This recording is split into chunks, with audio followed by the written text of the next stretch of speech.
Our inquiry question is, what effect is mental health having on students at Aurora High School? Our supporting questions are, do we have a psychologist in our school? What has the school done to spread mental health awareness? What resources are available to students? What mental illnesses are affecting students at Aurora? How does mental health affect students? And right here, what we're doing is researching to seeing how it affects us, age group, etc. And so in this first website, we just skim through it, don't really see what we want to see. So we're going to go ahead and leave that website. And then this upcoming website gives us some information saying that this usually affects kids from age 6 to 17. And 80% of us actually don't receive the mental health care we need. And I would say this is pretty much a fact, at least in Loera, because those who actually need help don't even know that we have a school psychologist. I wasn't aware until this year researching. And this is very important to know for all students. Our first action was creating a survey, and creating this survey lets us know if they actually need any help, as well as knowing as if our Loera students know that they can receive any help in campus, and much more.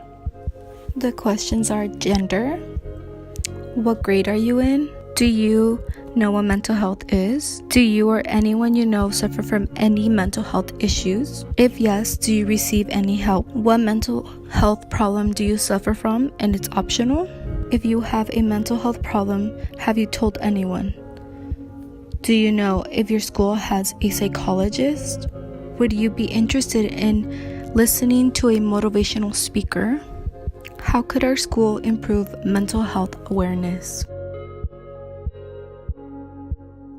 For gender, 70.3% were female, 27.9% were male, 0.6% were non-binary, and 1.2% preferred not to say.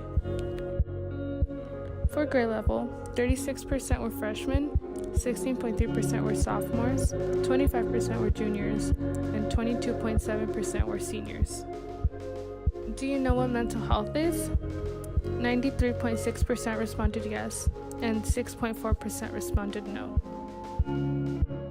Do you know if Lower has a school psychologist? 72.7% responded no, 27.3% responded yes.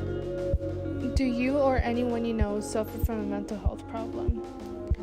58.1% responded yes, 33.1% responded no, and 8.7% responded prefer not to say.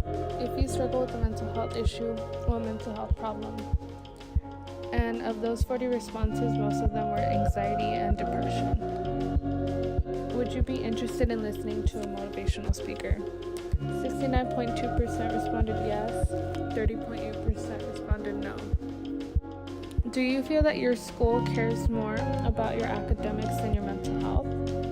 84.3% responded yes, and 15.7% responded no.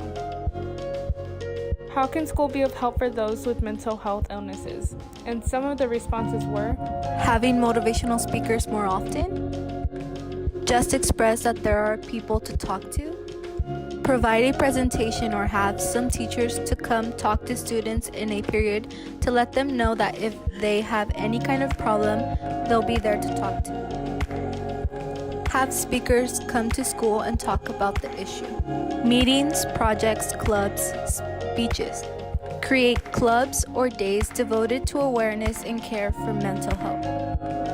For our next question, we asked, how could our school improve mental health awareness? And some of the responses were, have a week for it, make teachers understand it's not a mentality thing and it's an actual issue we go through. I want to be around people who care.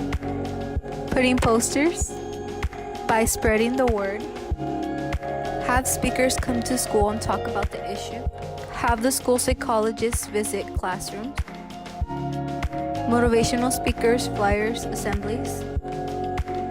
Maybe have a mental health awareness week, motivational speakers, flyers, etc. After reviewing all 172 responses, we concluded that many students wanted to have some sort of awareness day and have the school psychologist speak, which is what we are planning to do. After planning out all our details and asking Ms. Davis for permission, we finally needed to go ask Mr. Jensen for the final say and to get his approval. After talking to Mr. Jensen, we ended up getting approved on being able to make a meeting on mental health during lunch in room 155, and we ended up creating posters for social media as well as in campus.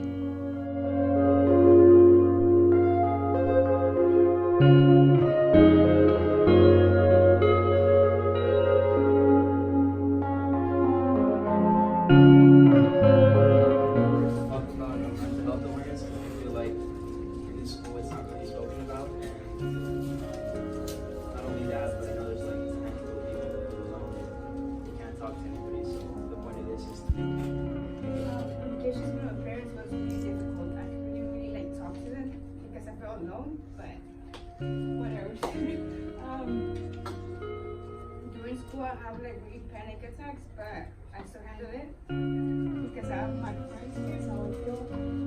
I started going to therapy in 8th grade, and honestly, if you can go to therapy, if you have that choice, if you have that privilege, you know, you should, because it has helped me a lot. Yeah, and I just want to tell you that it's super worth it. Thank you. Yeah, things that have helped me are to try new things. I'm recently going by this book called, or that says Seek Discomfort, and it has helped me so much. Like this year, like, I feel like I really blossomed socially, because I didn't talk to anyone, and now I'm a lot more social, and I'm so happy about that. And like every day is a constant struggle, but I'm getting by, and I have amazing people by my side all the time. And if you guys need help, like please, like reach out to people. Like you have people around you all the time who care.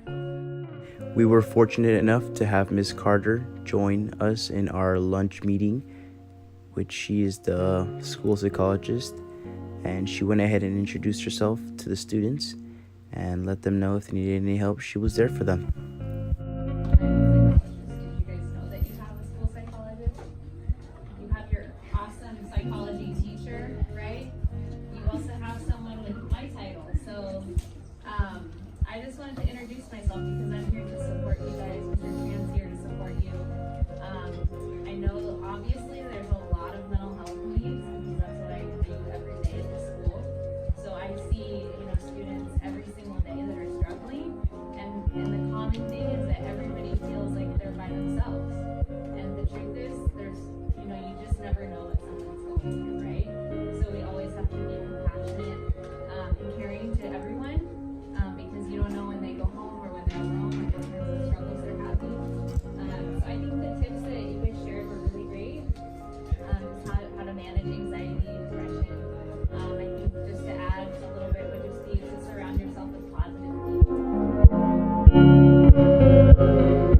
We were also given the opportunity to do a mental health activity, and our mental health activity consisted of using sticky notes and writing down compliments and giving it to strangers or friends, as well as other people coming to the table and giving sticky notes to others or leaving it on a poster we had next to the table and placing them there. As time went by, sticky notes accumulated and people can pull them off or whatever they'd like to do.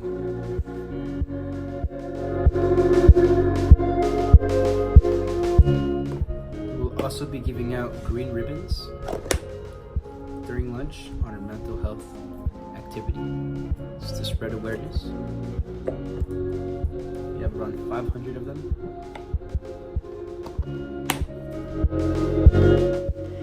This is Lisbeth placing a safety pin on each and every green ribbon in order for us to hand them out nice and easy when it came down to our mental health awareness activity.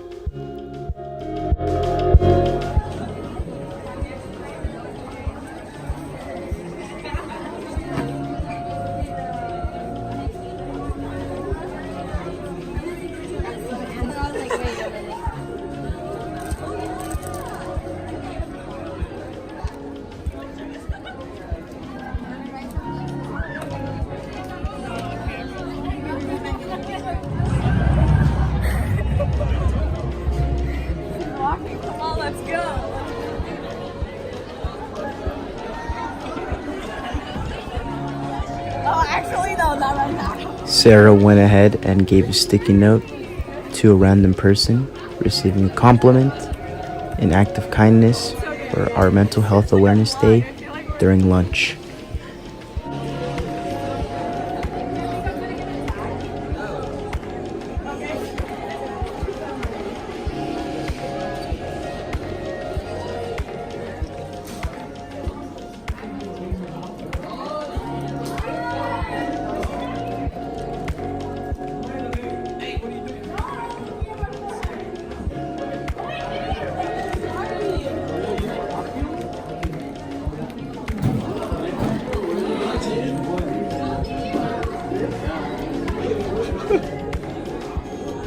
And she had this really bright smile.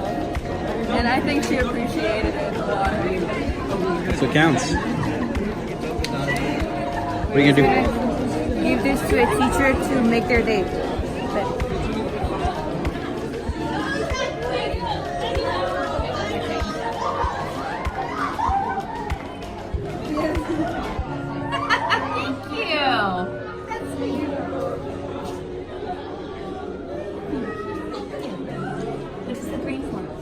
Mental health awareness.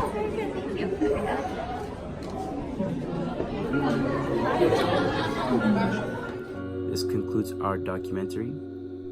Thank you so much for watching, and I hope this enlightened most of you guys, and I hope this makes a difference. And I think that this was something to be talked about and to be informed about, because I personally feel like many students need help and they can't receive any help because they don't know who to go to. So I believe that